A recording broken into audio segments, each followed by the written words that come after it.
Sebagai umat Islam, kita harus menjadi sifat egois ini. Karena sifat egois ini akan merugikan diri kita sendiri dan juga merugikan orang lain, bahkan lingkungan yang ada di sekitar kita.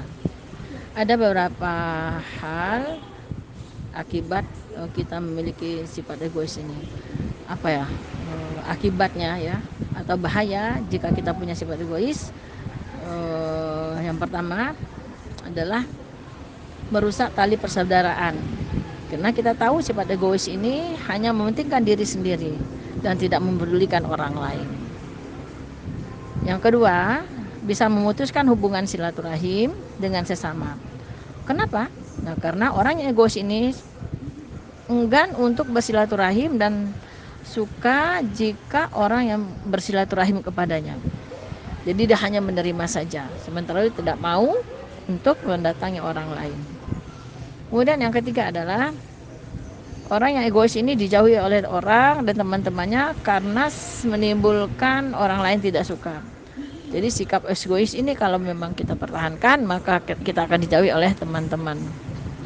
Kemudian yang keempat, menimbulkan adanya kebencian, pertengkaran, ataupun permusuhan di antara sesama kita. Apalagi kalau terjadi antara suami istri. Ya, apalagi kita sebagai seorang istri mempunyai sifat egois kepada suami, maunya kehendaknya kita sendiri yang maju, maka ini akan menimbulkan keretakan di dalam rumah tangga kita sendiri. Yang kelima adalah berdosa di sisi Allah karena sifat egois ini tidak baik dan dilarang di dalam Islam. Itulah bahaya egois. Oleh karena itu, jika sebagai seorang muslim, ya, jika kita sebagai seorang muslim harus berusaha untuk menjauhi sifat yang egois ini, dan kita juga harus peduli terhadap lingkungan di sekitar kita. Jangan sampai kita hanya mementingkan diri kita sendiri. Dan seharusnya kepedulian kita kepada lingkungan di sekitar akan menimbulkan orang lain juga merasa senang karena kita telah memperhatikan mereka. Nah, itulah ya bahaya daripada egois ini. Kemudian bahaya yang lain ya, bahaya yang lain yang dapat ditimbulkan karena sikap egois ini artinya akan bisa menimbulkan perpecahan ya, perpecahan dengan lingkungan sekitarnya, permusuhan ya, dan hal ini sangat dibenci oleh Allah Subhanahu wa taala. Apa kira-kira tanda-tanda orang yang punya sifat egois?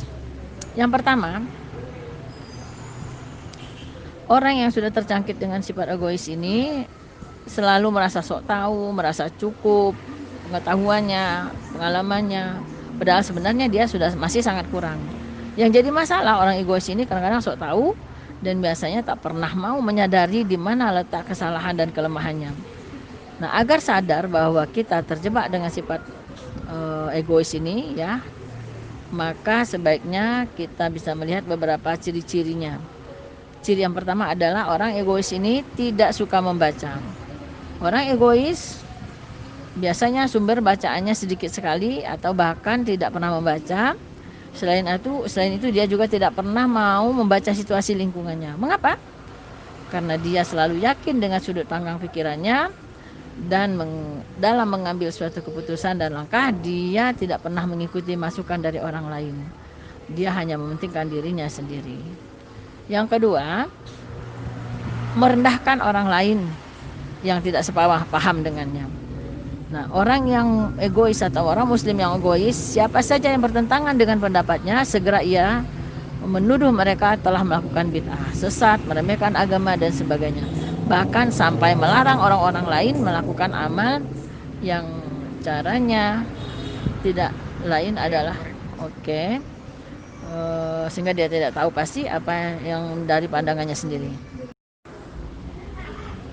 Bahkan sampai melarang orang-orang lain melakukan amal yang caranya lain, walau mereka punya dalil tersendiri.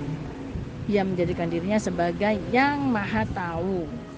Nah, jadi kadang-kadang bahkan terlalu yakin bahwa pasti pandangan dirinya satu-satunya yang benar, sedangkan pandangan orang lain adalah salah. Padahal Allah sudah berfirman di dalam surah An-Najm ayat 32, Janganlah kamu menganggap diri kamu suci.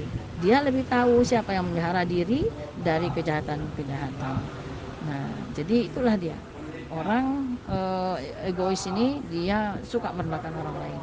Yang ketiga adalah kadang-kadang orang egois ini membanggakan luasnya pengetahuan dirinya. Biasanya dia selalu membanggakan kepintarannya, memamerkan kepada orang lain. Ia lebih senang muncul dan menunjukkan pada banyak orang bahwa orang yang punya pengetahuan, bahwa dialah orang yang punya pengetahuan lebih luas, bahkan mungkin sampai menulis dan berbicara sebanyak-banyaknya dalam berbagai bidang, tetapi dia sebenarnya kurang sekali dalam bidang itu. Jadi dia hanya menunjukkan ke permukaan saja bahwa dia itu hebat, bahwa dia berkualitas, padahal sebenarnya tidak. Jadi tidak heran bila ia menjadi seorang yang ulama, maka setiap pertanyaan dijawab sendiri tanpa, meskipun di luar keahliannya, tanpa menjawab dengan dalil-dalil. Kemudian yang keempat adalah orang egois ini suka menyatakan pendapat tanpa dasar yang kuat. Sok tahu, senang menyampaikan pendapatnya sendiri, mengataskan nama Islam, padahal bisa jadi dasar penyampaiannya itu tidak bersumber kepada Al-Quran dan Al-Hadis, melainkan semata-mata untuk mewujudkan keinginannya. Ia hanya mengemukakan opini pribadinya tanpa disertai dalil yang kuat, baik dalil nakli maupun dalil akli. Nah, bagaimana cara kita untuk terhindar dari sifat egois ini? Yang pertama, menyadari diri bahwa manusia itu diciptakan sama dan mempunyai hak yang sama. Kesadaran ini tentu akan melahirkan sikap menghargai orang lain. Menghargai orang lain artinya dia mengenal, memahami sekaligus mencintai sesamanya. Jadi dia tidak ingin menonjol sendiri di dalam dirinya. Yang kedua adalah menyadari bahwa manusia hidup membutuhkan orang lain, ya, bahwa kita tidak bisa hidup sendiri. Kita hidup butuh orang lain dan harus merelakan dirinya karena dirinya merupakan bagian dari satu sistem kehidupan yang saling membutuhkan. Nah, selain itu dia juga harus mampu menekan hawa nafsu dan memupuk sikap tenggang rasa, tasamuh. Ya, tasamuh itu tenggang rasa, tepos seliro. Nah, gitu ya, Bun. Yang ketiga, orang agar kita terhindar dari sifat egois ini harus menyadari bahwa hidup kita ini adalah pengabdian kepada Allah, sehingga setiap pengabdian diperlukan perjuangan dan setiap perjuangan memerlukan pengorbanan dan teman. Dan kita menyadari bahwa sikap egois bila dibiarkan akan mengarah pada sikap sombong yang ujung-ujungnya akan membinasakan dan dibenci oleh Allah Subhanahu wa taala dan seluruh manusia. Bahkan di dalam surat Az-Zumar ayat 72 bahwa orang-orang yang sombong masuk ke dalam neraka jahanam tanpa hisab. Kemudian yang berikutnya, menanamkan kebiasaan diri dengan sikap tawadu atau rendah hati, bersyukur, ikhlas, dan tasamuh tadi, yaitu tempo seliro atau tenggang rasa. Karena sifat-sifat ini akan mengikis habis sifat egois, lalu menghayati dan mendalami setiap hikmah di balik perintah ibadah secara universal seperti ibadah sholat, saum, zakat, dan lain sebagainya. Inilah yang dapat saya sampaikan pada hari ini. Mohon maaf atas segala kekurangan saya tepatnya salah, kesempurnaan hanya milik Allah. Sebelum kita akhiri, kita istighfar terlebih dahulu. Astaghfirullahaladzim, alladzi la ilaha illahu wal hayyul qayyum wa atubu ilaik.